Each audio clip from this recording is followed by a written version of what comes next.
If you want to build a serious relationship और तुम चाहते हो कि तुम्हारी जो गर्लफ्रेंड हो तुम उसके साथ एक अच्छी लाइफ स्पेंड कर सको, तुम उससे आगे जाके शादी कर सको, तुम्हारी मैरिड लाइफ अच्छी चले, देन तुम्हें पता होना चाहिए ये चीज़ कि तुम्हें किन टाइप की लड़कियों से दूर रहना है, तुम्हें किन टाइप की लड़कियों से अपने आप को दूर रखना है जो तुम्हारे लिए सही नहीं है, तुम्हारे फ्यूचर के लिए, तुम्हारे शायद पेरेंट्स के लिए, तुम्हारे हर एक चीज़ के लिए बिल्कुल सही नहीं है, वो तुम्हें फकड अप कर सकती है। And fuck up means in every possible way. आज की वीडियो में मैं तुम्हें 3 टाइप की लड़कियां बताने वाला हूँ जिनको तुम्हें कभी डेट नहीं करना चाहिए। तुम उनको डेट कर रहे हो तो उनसे कभी अटैच नहीं होना चाहिए और फीलिंग्स नहीं लगानी चाहिए। सबसे पहले टाइप की बात करते हैं जो कि आती है बॉस बिच टाइप की लड़कियां। अब इनको पहचाने कैसे, जानना भी बहुत ज़रूरी है। अगर तुम इनको पहचानोगे नहीं तो तुम इनके साथ रिलेशनशिप में आ जाओगे, साथ फीलिंग्स लगा बैठोगे जो तुम्हारे बिल्कुल सही नहीं होगा इन फ्यूचर। पहचाने कैसे, अब बात करते हैं। ये जो लड़कियां हैं तुम्हें मोस्टली जो है बदतमीजी करते हुए दिखेंगी, किसी से भी रेस्पेक्टफुली बात नहीं करेंगी ये, इनमें बेफालतू का एटीट्यूड होगा और मोस्ट ऑफ टाइम ये तुमको मर्दों को हेट करते हुए ही दिखेंगी। ऐसा क्यों? मोस्ट प्रोबेबली ऐसा हुआ होगा कि इनको पास में किसी लड़के ने डिच कर दिया या फिर उस पर चीट कर दिया या फिर उसको छोड़ दिया, जिसकी वजह से ये चीज़ ये अज्यूम कर लेती है कि सारे मर्द एक जैसे होते हैं, तो इसलिए ये सबको ही गालियाँ देती है, हर मर्द को। साथ में ये तुम्हें बहुत चीटिंग को नॉर्मलाइज करते हुए दिखेंगी। अगर इनकी किसी दोस्त ने उसके बॉयफ्रेंड पे चीट किया है तो ये उसको एनकरेज करेंगी कि तूने अच्छा किया, वो था ही इसी लायक, तू अच्छा डिजर्व करती है, ये वो, ये उसको उल्टा और एनकरेज करेंगी जो उसने गलत किया है उसके लिए। ये अपने आप को सोशल मीडिया पे या फिर हर जगह सो कॉल्ड बैडी बुलाएंगी कि मैं तो बैडी हूँ, मैं तो ये हूँ, मैं तो वो हूँ। मतलब बेसिकली बहुत ज़्यादा ये नार्सिसिस्टिक होंगी और इनके अंदर एम्पैथी नाम की कोई चीज़ नहीं होती। इनमें से ना बेसिकली जो फीमेल नेचर है, जो एक फेमिनिन एनर्जी होती है वो ख़त्म हो गई होती है। इनको लगता है कि ये मैस्कुलिन है, ये डोमिनेटिंग है, बट एक्चुअली में होती बहुत टॉक्सिक है। अब बात करते हैं कि इनको तुम्हें डेट क्यों नहीं करना चाहिए। देखो, अगर हम बात करें नेचुरली जैसे हमको भगवान ने बनाया है एक मर्द को और एक औरत को, इनमें ना दोनों के एक रोल होते हैं। जैसे कि जो मर्द है उसका रोल होता है डोमिनेटिंग होना, मैस्कुलिन होना, लीड करना, और वही जो लड़की है उसका रोल होता है सबमिसिव होना, फेमिनिन होना, सॉफ्ट होना। तो तुम इस लड़की के साथ रिलेशनशिप में आते हो तो मोस्ट प्रोबेबली ये रिलेशनशिप को डोमिनेट करने की कोशिश करेगी, ये तुमको डोमिनेट करने की कोशिश करेगी। जिस भी रिलेशनशिप के अंदर रोल्स चेंज होते हैं दोनों जेंडर्स के, वो रिलेशनशिप कभी भी ढंग से आगे नहीं चल पाता, वो लॉन्ग लास्ट नहीं कर पाता, कभी ना कभी वो खराब होता है या टूटता है। अब बात करते हैं दूसरे टाइप की लड़कियों की जो कि आती है विक्टिम कार्ड खेलने वाली लड़कियाँ।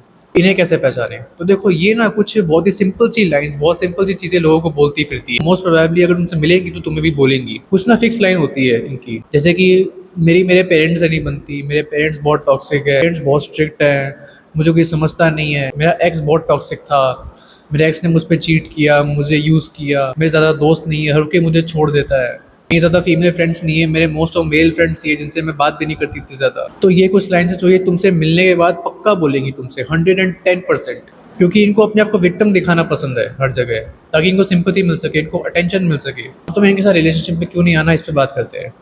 अब मान लो तुम लोग रिलेशनशिप में और तुम्हारा कभी कोई झगड़ा होता है, कोई आर्गुमेंट होता है, कुछ भी होता है, ठीक है, जो कि मोस्ट ऑफ रिलेशनशिप में होता ही है लोगों का। तो क्या होगा ना, जब तुम मान लो इससे बात नहीं कर रहे होगे या फिर ये तुमसे दूर होगी, तब ये अपने किसी मेल फ्रेंड के पास जाएगी और उसको तुम्हारे बारे में बताएगी कि हमारे यहाँ झगड़ा चल रहा है, ये चल रहा है, वो चल रहा है, बेसिकली खुद को विक्टिम दिखाने के लिए कि मेरे साथ ही ऐसा हुआ, वो मेरे साथ ऐसा करता है। एंड वो बातों को इस तरीके से बताएंगी लोगों को कि लगेगा कि वो ही बेचारी है इस केस में, चाहे गलती उसकी हो लेकिन फिर भी वो खुद को बेचारी बना के दिखाएगी। एंड इस केस में जो अगला इंसान है वही सोचेगा कि यार बेचारी में कितना गलत हो रहा है, इसका बंदा तो बहुत टॉक्सिक होगा, जबकि भले ही तुमने कुछ ना किया हो, गलती उसकी हो, फिर भी वो अपने आप को ऐसे ही प्रेजेंट करेगी अगले इंसान के सामने। और चलो मान लो वो किसी अपने मेल फ्रेंड को बता रही है, ठीक है, मान लो वो इंसान ढंग का है तो वो हो सकता है कि कुछ ना करे, बट अगर वो इंसान, वो लड़का, उसका मेल फ्रेंड मैनिपुलेटिव है या फिर बहुत ही ज़्यादा टॉक्सिक है, तो हो सकता है कि वो आग में घी डालने की कोशिश करे, तुम्हारे बीच में दरार डालने की कोशिश करे। ये ना, ये विक्टिम कार्ड खेलने वाली, ये हर एक इंसान को अपनी कमियां बता देती है, हर एक इंसान को इनकी पर्सनल चीज़ें बता देती है, अपने रिलेशनशिप के बारे में। बेसिकली ये सब कुछ एक्सपोज कर देती है लोगों के सामने, उनसे सिंपैथी लेने के लिए या उनसे अटेंशन लेने के लिए। जब एक रिलेशनशिप के अंदर चीज़ें प्राइवेट नहीं रहती और लोगों को पता होता है सब कुछ, तो रिलेशनशिप कभी भी ढंग से चल नहीं पाता। अब बात करते हैं थर्ड टाइप की लड़कियों की, जो कि मेरे ख्याल से बहुत ज़्यादा डेंजरस है, लाइक जो मैंने पहले बताई उनसे भी ज़्यादा डेंजरस। एंड ये लड़कियां हैं जिनका अपने एक्स से मूव ऑन नहीं हुआ होता। अभी डेंजरस पता है क्यों है? क्योंकि इनको पहचानना ही बहुत मुश्किल है। बात करें कि आखिर डेंजरस होती क्यों है। लड़कियां होती हैं ये एक लड़के के साथ रिलेशनशिप में इसीलिए आ सकती हैं, कुछ रीज़न तो होते हैं उसके, जैसे कि पहला रीज़न ये हो सकता है कि वो जो लड़का है वो उसे एक्स जैसा दिखता हो या उसके जैसे बात करता हो, या फिर अगर ये भी हटा दे तो हो सकता है कि वो लड़के को सिर्फ यूज़ कर रही हो अपने एक्स को भुलाने के लिए। अपने एक्स को भुलाने के लिए वो उसके साथ रिलेशनशिप में आई है। लड़की पहले रिलेशनशिप में आती है, कुछ महीने सब सही चलता है, फिर एकदम से घोस्ट कर देती है जब उसका मन भर जाता है या फिर वो हील हो जाती है अपने पास्ट ट्रॉमा से। एंड ये डेंजरस इसलिए भी ज़्यादा है क्योंकि कि अब मान लो तुम किसी लड़की से रिलेशनशिप में हो जिसका कोई एक्स रह चुका है और तुम ये सोचते हो कि उसका उससे मूव ऑन हो गया, लेकिन उस लड़की का एक्चुअली में नहीं हुआ मूव ऑन उससे। वो तुम्हें शो नहीं करती ये चीज़ कि उसका मूव ऑन हुआ है कि नहीं हुआ। तुम्हें लगता है कि मूव ऑन हो चुका होगा, बट वो अंदर ही अंदर उसको अभी भी याद करती है अपने एक्स को। मान लो तुम्हारा रिलेशनशिप चलता रहता है, ऐसे ही तुम्हारे फ्यूचर में शादी हो जाती है उस लड़की से। शादी के बाद मान लो उसका एक्स वो उसकी लाइफ में वापस आता है, तो लड़की के अंदर अगर अपने एक्स के लिए उस टाइम भी फीलिंग्स होंगी तो वो एक बार नहीं सोचेगी तुम्हें छोड़ने से पहले उस लड़के के लिए। और चलो ये तो बात होगी छोड़ने वाली, भाई कुछ केसेस में तो लड़कियां अपने एक्स के साथ मिलकर लड़के को ही, you know what I mean, तुम्हारी शादीशुदा ज़िंदगी ख़राब हो सकती है।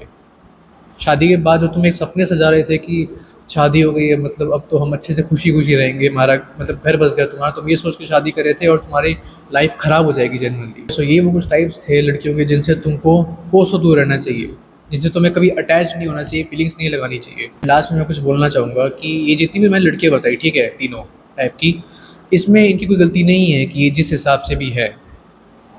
मोस्ट प्रोबेबली इनके घर का माहौल अच्छा नहीं होगा, इनके पेरेंट्स ऐसे होंगे, इनको लोगों ने जनरली में बेकार ट्रीट किया होगा, इनका जनरली में शायद एक्स ख़राब रहा हो जिसकी वजह से ये ऐसी बन चुकी है। सो मैं इनको ब्लेम नहीं कर रहा कि इसमें इनकी गलती है, बट अगर तुम्हें अपना ध्यान रखना है, तुम्हें अपनी मेंटल हेल्थ देखनी है, तुम्हें अपना फ्यूचर देखना है, तो तुम्हें इनसे दूर रहना पड़ेगा। आई होप तुम्हें वीडियो पसंद आया होगा। तो मिलते हैं नेक्स्ट वीडियो में, तब तक के लिए bye and don't ever give up.